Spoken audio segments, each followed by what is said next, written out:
Uy, mga mahilig sa aso, handa na ba kayong matuto ng mga nakakagulat na bagay tungkol sa ating mabalahibong best friend?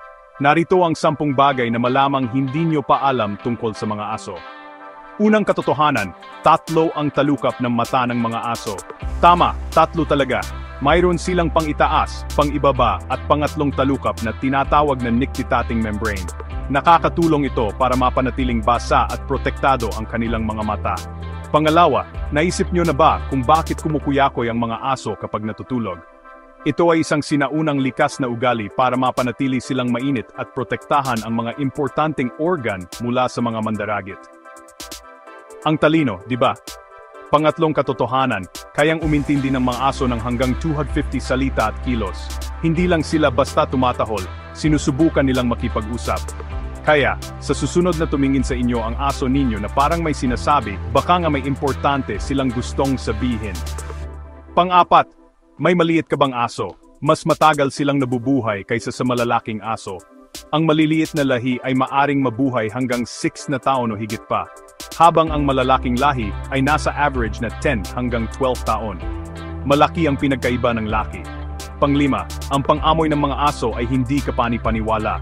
Mayroon silang halos 300 milyong olfactory receptors sa kanilang ilong, kumpara sa 6 na milyon ng tao. Kaya naman ang galing-galing nilang mang-amoy.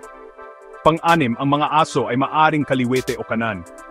Tulad ng mga tao na kaliwete o kanan, ang mga aso ay may paboritong gamitin na paa. Panoorin ang aso ninyo at tingnan kung aling paa ang mas madalas nilang gamitin. Pampito, napansin nyo ba na basa ang ilong ng aso ninyo?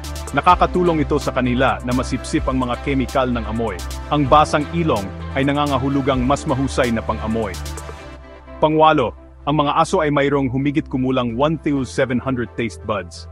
Ang mga tao ay mayroong humigit kumulang 9,000, pero nakakatikim pa rin ang mga aso ng iba't ibang lasa. Kaya naman gustong-gusto nila ang mga treats.